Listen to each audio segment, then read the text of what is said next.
1967 birth certificate ya Biafra ya na-adọ nwere onwe jikwe Nigerian passport ya nọkọtazie return nọrọ Nigeria dia passport dị na nso dia Nigerian citizenship ya ịghọtago na-ekwukwe ya na ya wụ onye Nigeria since ndị nke a brain ha kwesịrị ịkpa ya kama na ndị nọzi okirikiri Fulani ha na-askọ ọkwa n'ole before by university ihe ọ bụla ihe ese egochara secondary school ịdịla free by university ọkwa ha ma na ebe a wụrụ gọvanọ wụrụ attorney general wụrụ chief judge kedu brain ọ ga-akpụ ha ji ga-adanye n'ọnya Chineke maka ihe awụ ọnya Chineke eji akwụsị ndị mmadụ ịnwụ much ihe awụ ọnwụ ka a stọpụrụ ihe a people ga-anwụ well a ga-atụ bọmbụ a ga-eme ihe niile Naijiria kwadoro anyị na-akwado ha ma ha na-enweta ihe ntị na anyị kwadoro ha ma ọgụ ka anọ so ọ ga na-enwetakwa ihe ntị na ha gongo ọgụ anyị na-ama anyị na-emekwe ha anyị na-ama ndị Northern Elder gwakwara ha na Ipob Kanu nwere connection with arms dealers international yotago foreign arms dealers na o nwere contact ya so ihe ahụ ihe karịa imebi ihe but Chineke stọpụrụ ya na to the extent na ndị Chineke gara kote ọ chọghị ikote ofu ndị o kotere ma Britain ihe o ji kote Britain wụ so that na Britain a ga-enwezi ọnụ again n'ike against us because na nke a gbadoro ha n'olu and the whole world is watching them and the all question na-agakwa to Kenya na-abịa to Nigeria ndị niile na-ahụ statement ha openly na media ka awụ obere ihe awụ soft one the main one na-aga through call to Nigerian government wo their problem mere ha ji nọ silent ọwụ ndị ekwupụtara onwego ọda ndị bịachara anụ ha nọ hanging ọ ga-enwekwana ihe ọ ga-asign gịnị enwekwana case ọ bụrụ na director nwere iwu ọ dara for Nigeria ha kwesịrị report ya to Britain ebe ọ wụ citizen imete ihe aga report ọrọ mpa gị otu esi eme and MaziNnamdiKanu nwa eze ebe a wụrụ nwa eze na Britain maka Britain wụ ndị eze ha so na world power ha wụ ndị eze ịghọtago then n'obodo akwanụ mpe ya wụ eze ndị afara okwu mpe ya nwụkwara ya nwa wee eze before ụnamara ma ọ ga-ahọpụta eze ọzọ maka onye nwa ọkpara ya nwa prince so ordinary person ị ga-arịpọtụrụ mpe ya ma ya fọzie nwa eze but ha hụzie ya as a power hụzie na ha nwe power hụcha ihe niile na-ahụtakwa ka na as their citizen under the same local brain ndị Fulani without him apply international law because na onye a na-adọ nwere onwe ha agaghị ada iwu international now this condition anyị nọ na Chineke ịtọnụrụ ihe niile ya dị ụta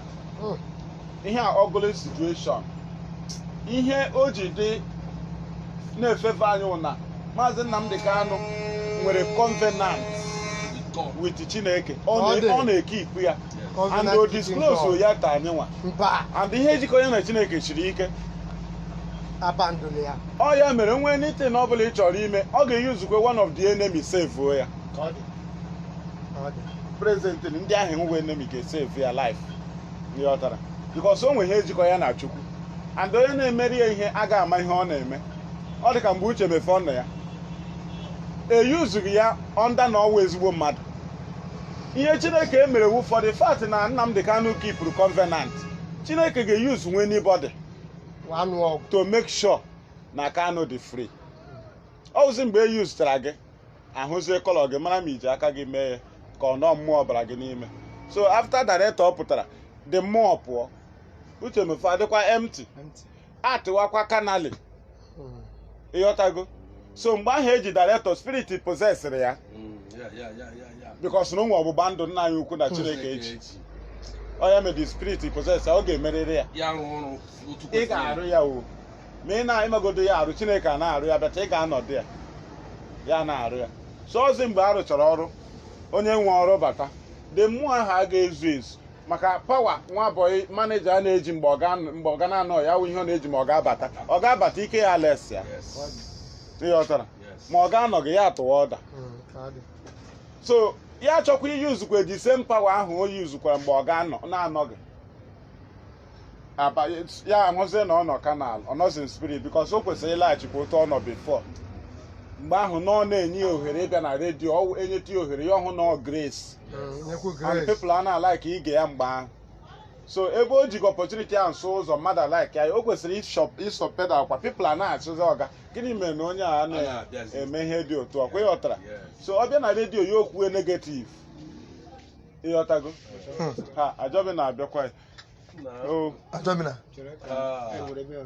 ndewo kpọkwa onye wetara ka anyị nwee ike anyị na-ekele so now condition anyị nọ na-awụ condition ihe ahụ Chineke kwadochara ọfụma because n'oge ọṅụ ebe a director nọ na ka ị ga-anụ director gbara ọsọ kwa ya ebe a ka ọ ga-ebi na keesi a ka ọ ga-ebi director John Prubel na ebe a ka ọ ga-ebi IPOB terrorist ebe a ka ọ ga-ebi ọkwa ịghọtago na this matter ka ọ ga-ebi then director a ga-adọjizikwa adọji a na-abịa eme IPOB arrest ọ ga-akwụsị ọkwa ịma na ihe akwụsịtụrụ ya ịnụtụkwara noise mgbe ha nwere strength wụ chere mgbe ha nwere strength wụ mgbe Nigeria nwere strength that day ha ji Kanu within Sunday Monday Tuesday na mgbede Tuesday ike ha agụzi maka ozugbo ha broadcast ya maka e nwere ndị na-eche ka ha kwuo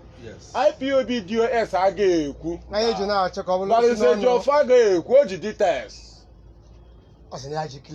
DOS agaghị ekwu because ọ international case echere Kenya eme decided ha pushuo efolo iwekwe ndị nka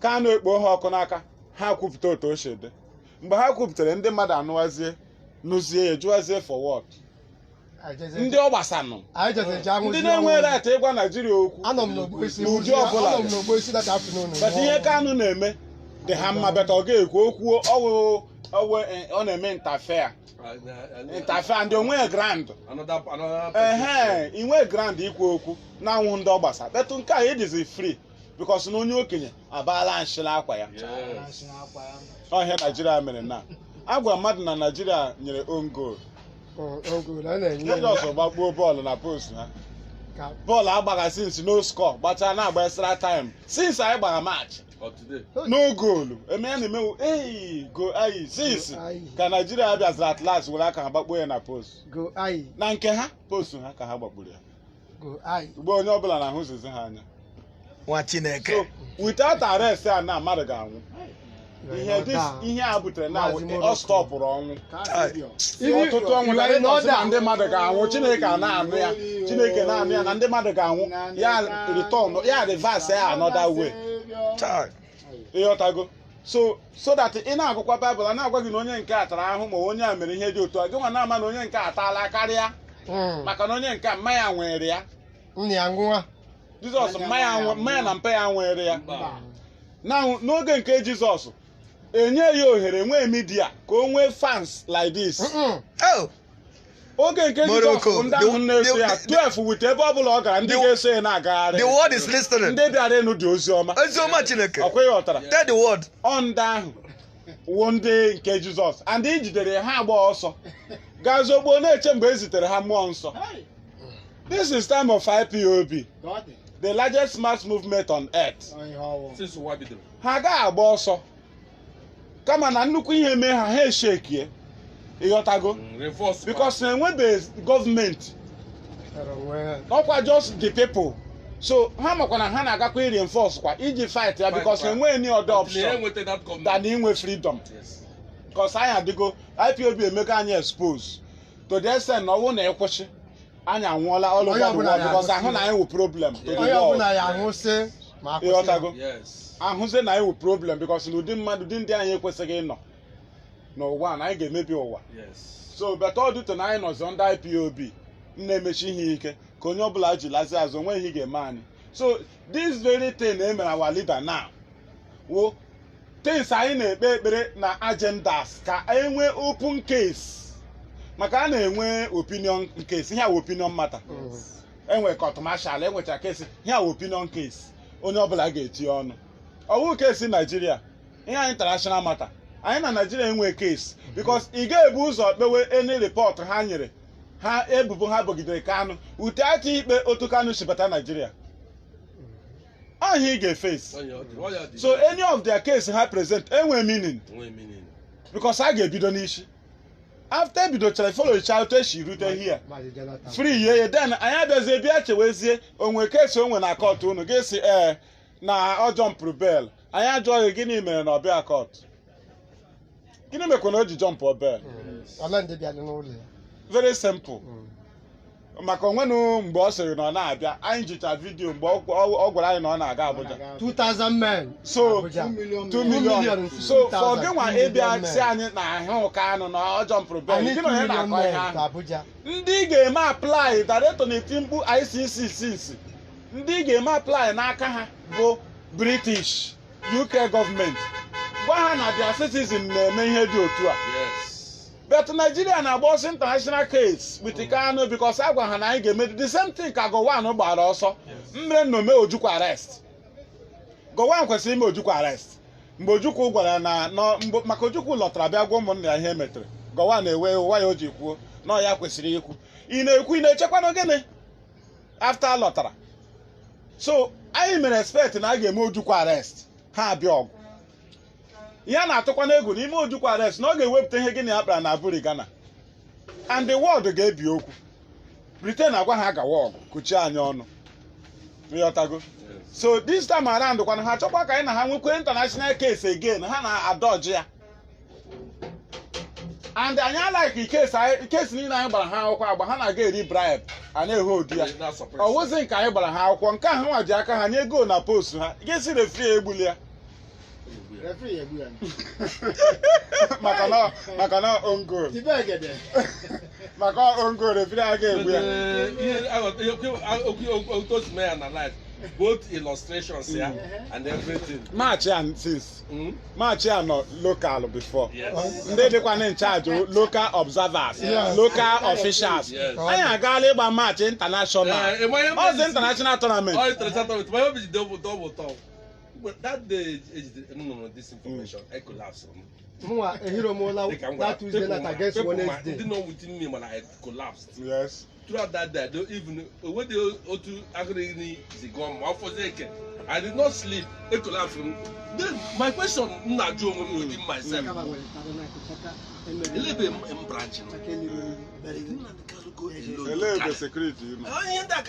So okay, so you na Joe myself come to those questions. mgbe nụrụ arrest MaziNnamdiKanu olebe branch no olebe DOS no olebe ndị na-esu ya na anọ and the na-focus the new security enyere ya from and you na focus now ihe ji na-ekwu now ihe brain gị na-agwazo na ndị a shift ndị a bete ya wasị ha pụọ okay, na ahụta na obitre okay isi sanian so ịma I ask myself those questions. Okay. When you collapse, ịma na betrayal time ọ ihe m gwara mmadụ onwe ndị na-ekwu onye betray ọ ga-eme nke m sị na ọwụ ihe a ka a na-ekwu Judas ọwụ na Judas n'oge nke ya na o meela ihe ihe niile wụ kedu onye na-enye onye a mmiri mgbe akpịrị na-akpọ ya nkụ okwe ndị na-agbagharị mgbe a lọtaziri ajụọ ya ọ eziokwu na onye a mere maka na ọ ga-adị aware ihe ọbụla mere also before I make I travel or make any move I must dream about it. If I don't dream about it then it will not come to pass. If I try to force myself it will fail. I have tried it before. Ọ ihe ọ ga-kwuru. So ihe ndị a niile reveal ya anyị ya na onwe ya ahụchala ya gwaghị na mmadụ ga-anwụ na-agbagharị ka ime ihe Chineke ajụzie na ọ chọghị otu a divert ya this is open matter. Connect zie ndị na-ekwesịghị connect. Ihe o ji connect ya Kenya wụ not how our chairman African Union. Yes, Peace committee to UN. And the Biafra issue on the table AU. The man na-agba ya okwu since. Ọ nọ na ECOWAS. Then the thing na-abịazie na table ya now. Ya nwa daziri iwu. Okay, what I go? The thing on a matter ya. Then Britain who they colonized Nigeria now bakwana and na plan here in the then I to say their citizen in open matter. Here open case. Owanina na ele hanya. Nigeria na claim kwana ha na emegide anyo nwe ha na eme na ha na keep iwu.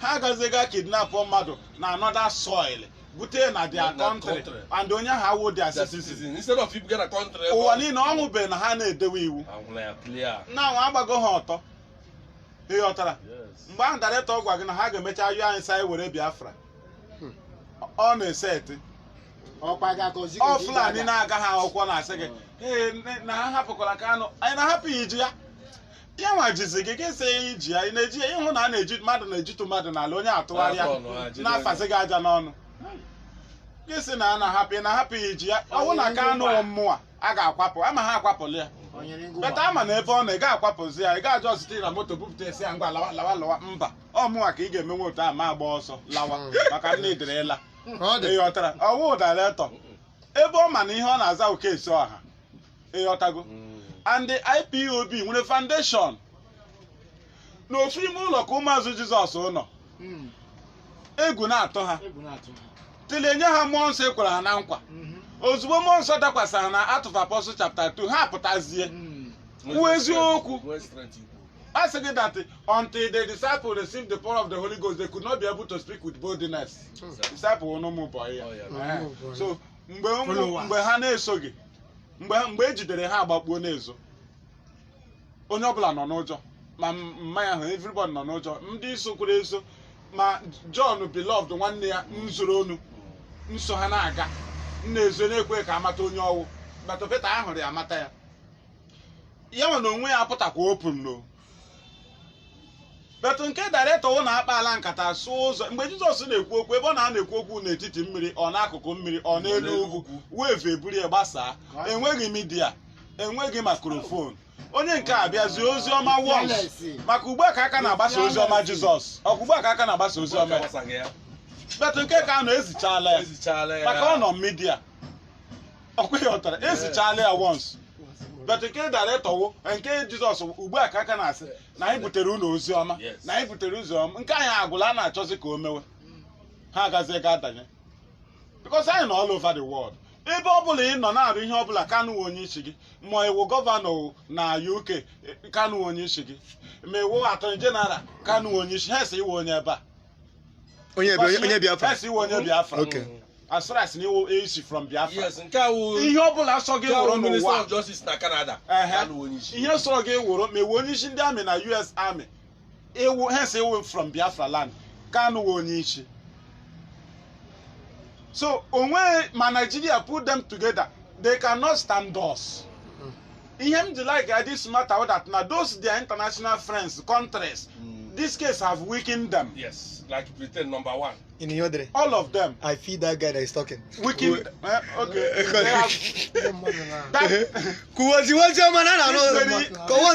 This very matter. Oh yeah, it's about to Chineke. I told me because here.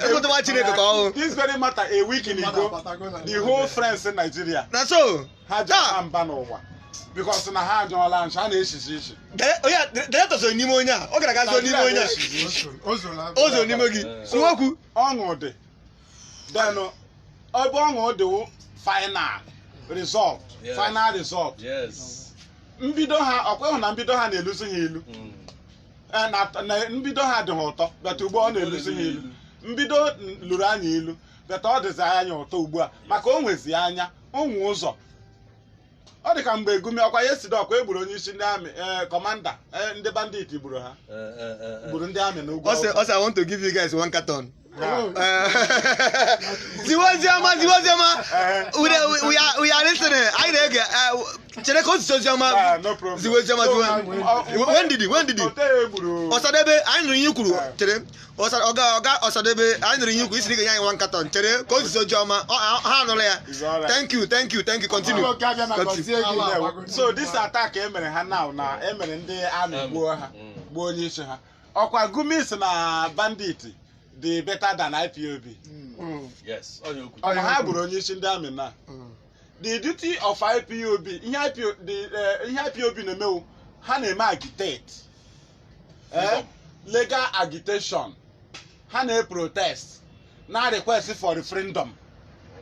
Then, bandit enweghị ihe ha na request for. They are just terrorizing. And enwe address. Enwe ebe ga-aga nweta ha. IPOB bicha n'ụlọ.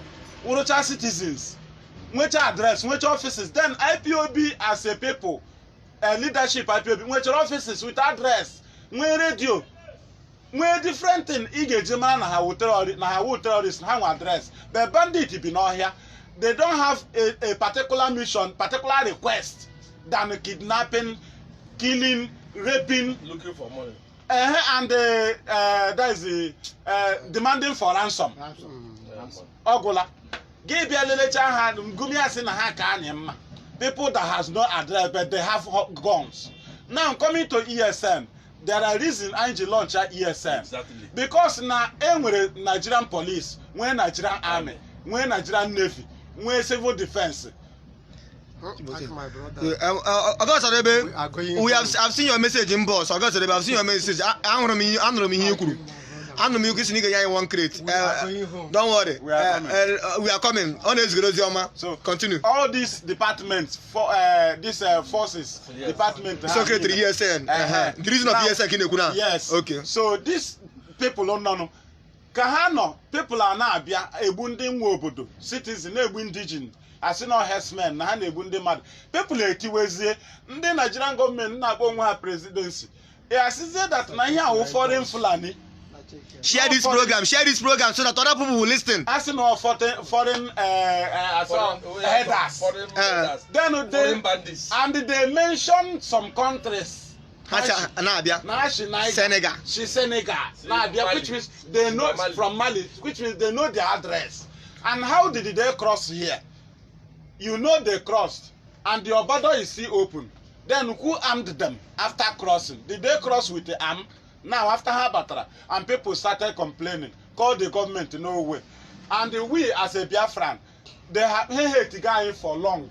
Yes. And the thing started in the north. And their own plan why they don't want to stop is because now their plan have come to fulfillment. Now how go machineries, Hageji a defeat and they will come in the name Hageji defeated Biafrans. Yes. They will come in the name of herdsmen. Yes. So anyị na-elezi anya na-etimkpu ka security niile a mkpọrọ aha ka ha rụọ ọrụ fight terrorists na-egbu citizens because Nigeria si na ebe ahụ their territory and ebe your territory you protect life and properties as your citizen.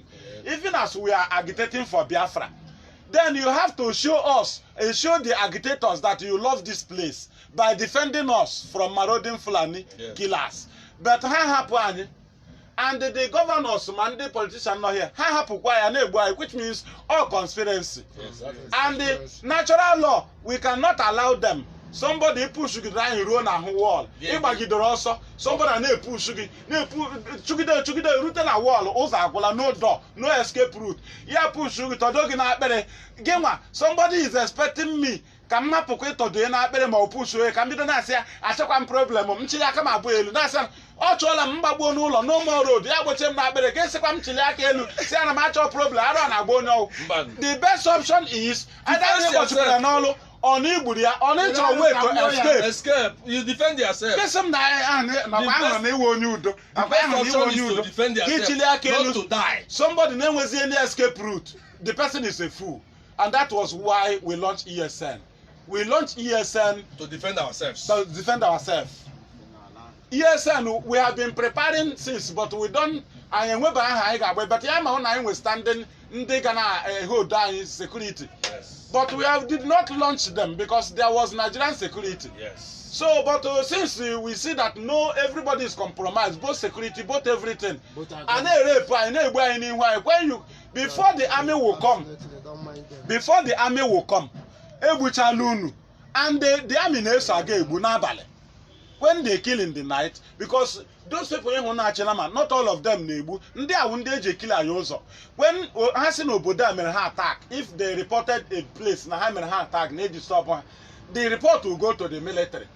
The Fulani in charge of conquering. Yes. When they have secret commanders. Hence, actually conquer Obodo through Fulani, or would the men army commander? Through Miati. Commanders, yes. They are the people that will bring the people who be wound on Abale, or to Tashin of Fulani herdsmen. And the Haman in the morning, you see their healers and the police, they will start begging you to cool down, that there will be peace. but your people have died. Yes. The same army that is asking you for peace, they are the people that came and killed you in the night. You call it Fulani. Yes. They are the people. Oh, Haburuke. Oh, hang on. Now, I launch a ESN. Do you know why they are angry? Because they cannot be angry with bandits. They know the way. You know everything. Watching it. Continue. They know about bandits. They know about Boko Haram. They know about ISIS. They know about all the terrorists in the north. They control them. They give them order. They can direct them. They finance them. They meet with them. They don't want any security in Nigeria now under Fulani control. Because any neutral security now under their control will counter their agenda. As one launch ESM, ha chọọ ka ha use ndị nọ na IPOB mata secret ESN. Ya wụrụ na IPOB n'onwe ha ma secret of ESN. They now still ha send the wakwa people to join IPOB. Ha join IPOB. Ha been IPOB. Ha hụ na na-discuss ESN. Ya na-discuss our agenda for freedom. Because we are freedom fighter. I na-eme agitate. ESN no security in the bushes only, not in the town, in the bushes. To fight terrorists. So their issue is not, we don't discuss it in IPOB zonal meeting. Yes. We don't know about them. How they are trying with any link. Now they became angry. They use the politicians. Politicians cannot win us because they don't have our link. And now they said no, these people are disturbing our agenda. They send their army. Check everybody may abandon the main terrorists. Then we focus on security that is fighting terrorists. And the terrorists are not fighting in the bush. And that bush, you know, under the same territory is not going to chase in Nigeria. And they are in the bushes. And these people are helping you because your security cannot do it. Now you are fighting them, which means you are the key planner of those terrorism. Exactly. That is why you focus on them. Exactly. And you abandon the main terrorism and the main terrorist groups in the north. So that is the key. This very plan na iji now, number one plan. Na I get Adonakwa, mee at least about two fighter jet here. Ndị ọcha mara na onwe ihe na-eme, but Chineke si no. Ka ya turn another way. Ote shire Joseph emecha ya ghọọ gọvanọ. Ya divert zie Kanu maka ihe eji mee ihe a ka emechie ndị ahụ si na Kanu gbara ọsọ ọnụ. Ka ịhụ na apọdụ ijidegodi na onwe ihe ị ga-eme ha ya si ga atọchọ ya na mmadụ rakọ mmadụ ihe mee mmadụ ihe ịghọtago but anyị ma otu anyị si eso ha anyị ma otu mkpu anyị na-eche adị because voice anyị buru ibu so anyị tie mkpu a na-anụ ya anyị gwakwa na ekwuru ihe na ọ na-ebilizi mmadụ ga-anụkwa ya because anyị buru ibu anyị adịghị 12 awụ 12 disciples a na-agụ anyị ọnụ that is why anyị enwe form anyị na-agba ọsọ ịghọtara anyị na-efilu fọm anyị na-efilu fọm ele fọm na-abata anyị idewe fọm idekwe nna nna gị nne gị dee ebe famili unu si ebe umere nne gị maka ị ga-efilu n'amara onye ebe ewu so anyị buru ibu ọ ya mere anyị na-efilu fọm so ọ na-ewute anyị na nna anyị ukwu nọ but ofu mmadụ sị m na o kwesịrị ịpụta bịa mewe ihe m na-ajụ ya ka ekwe na ajenda iji agenda anyị nweta Biafra. Yes. And mgbe COVID-19 bịara, anyị utilized COVID-19. Yes. Were chain on Nigeria ha na-eme travel. Ịghọtago? We fought with COVID-19. Ọwụ anyị butere COVID-19. But anyị lụsara Nigeria ọgụ. Ọwụ IPOB bidoro EndSARS. O bidoro n'Ugheli. But ozugbo anyị hụrụ ya, Nigerians cry to IPOB because nọọsụ anyị nwa nwere radio that can voice out their voice. The truthful to the world. Yes, because Nigerian media are compromised. Yes. So now they bet our leader MaziNnamdiKanu ye me ha allow ka ha na-akpọ the radio. And imana somebody kpasaghi nkata inwe direction again here. Oh, our leader mere ha ji ha emeghi violence in the protest of EndSARS. Director say ha don't fight, don't block the road. Shift one side. Get traffic men. People should command. People should free the way so that when medical practitioners can have cross freely, treat people. Ndị press can have the government workers. Let them move. They are the people that will be hailing you. Don't destroy anything. Don't destroy something. Just protest peacefully. Before you destroy anything, if they attack you, if the government attack you, then you destroy any government property. Don't destroy personal property. But that order now say if they attack you. That is normal law. Okay. Normal law that they are on peaceful protest, and director gave them order for peaceful protest because all my here. And they maintain peaceful protest until the government see that now they can sustain the peaceful protest and the people are still joining. They want to scatter them with force and kill them, and they went back to what was told, what they were instructed to do by, if something happened, do this. Very simple. Oh, yeah. And Nigeria failed the law, not Kanu, because they had it that they want to try. If people are hearing Kanu, they want to try. Until they tried and kill and start protesters, they saw it. The people are hearing it. People are listening. Not even only IPOB. And people loves him. From there, so we utilize it. Then from there, Abatazie na auto break. Okay. Oga Sadebe, because come on down. I said, okay, some check inbox. You have told me 2 times. Oga Sadebe, I've heard you. I've heard you, but those your man need to be flowing. Can people know? Because people, the spirit is in. I will attend to your inbox. Osadebe, I know me and everybody. I have told them, all of us here, that in Ikora one crate, no problem. Let the message continue. Yes. And I'm sorry that this message might cut very soon because I have only 7%. Okay. So to try to summarize. Okay. And the summary now you summarize is based on the arrest. Okay, it's all right. Yes, just tell them. Okay. My kamchikotaya. Kamungwa wa people. About this. Kahamana this in arrest say na gato. Anya wo Chineke beto ina ahu ihe Chineke na-eme gị ghọta. Somebody ekwesịghị ịnụ na ejidere Kanu, he kwesịrị ịnụ na ahụzi MaziNnamdiKanu na a na-achọ ya achọ after o move. So for you to hear na eji ya means na mmadụ ma na eji ya. And na Chineke onye mmanụ na ejikwa ya. So for ya nwa Nigeria ikwu na ha ji ya means na ọ na-ekpo ha ọkụ n'aka. They cannot carry on their devilish plan. Because na MaziNnamdiKanu maintains covenant he have with God, and you cannot do him anything. Though he may be in the lion's den, but nothing will happen to him. And why the Chineke Jima allow the arrest, the kidnap, is because people will die from Nigeria, people will die from Biafra, when something that should have happened will happen. And it is still standing. If they fail to do the normal thing, we will still apply that very pattern.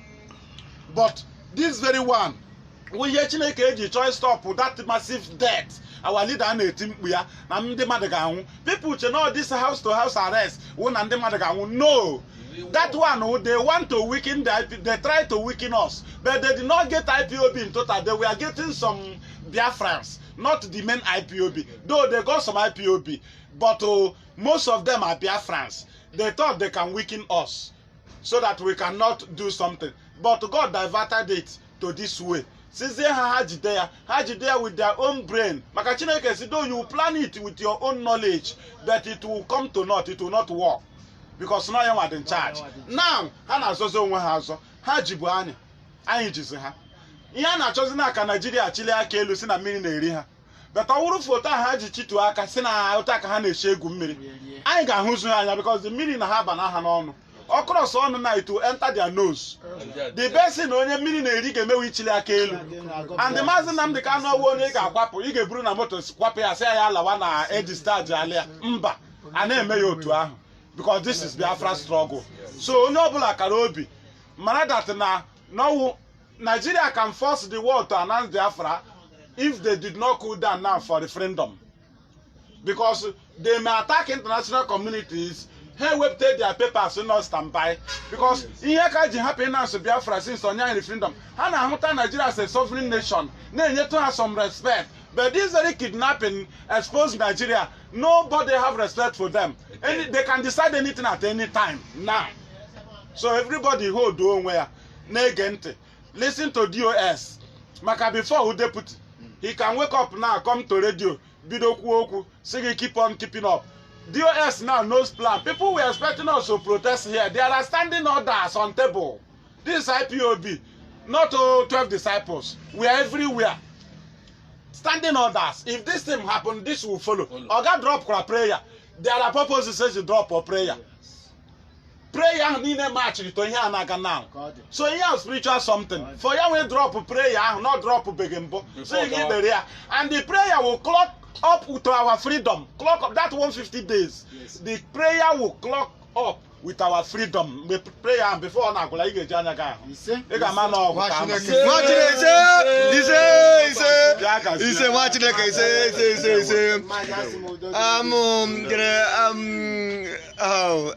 I'm speechless. I'm speechless. You would have continued. No, battery man battery man offer 5%. Oh, let me not just introduce because of what I say no. Fearless Ipob Evangelist MaziMaduabuchi Nwachukwu. He said who? What's your name? Fearless Ipob Evangelist MaziMaduabuchi Nwachukwu. Na so. From Biafra land. Otu akode. Onye no I'm nosy and aton because all from one viewers to 81 viewers. So I'm nosy, but not my fault. All Zook I know. All Zook I know. Zoo I walk, so I have only 5%. I have only 5%. So, like Ogas, if he continues, this 5% will die. Your promise will not work. You understand? So I have to attend to your inbox.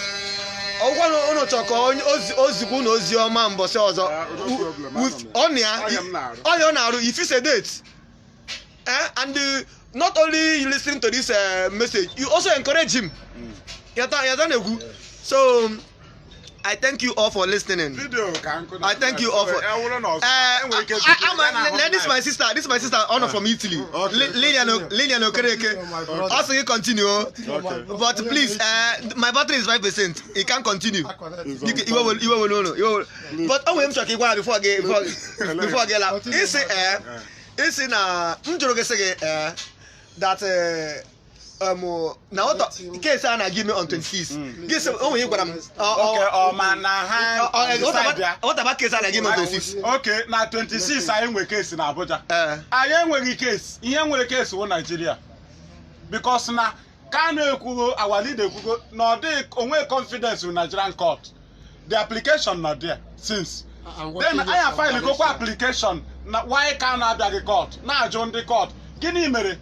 Na ha joge ihe mere na Kanu abia ihe ha dey after we no jump bail, which means on way case before give okwu case Kanu, you will go back to Python Dance 2, the attack to his house 14 September 2017.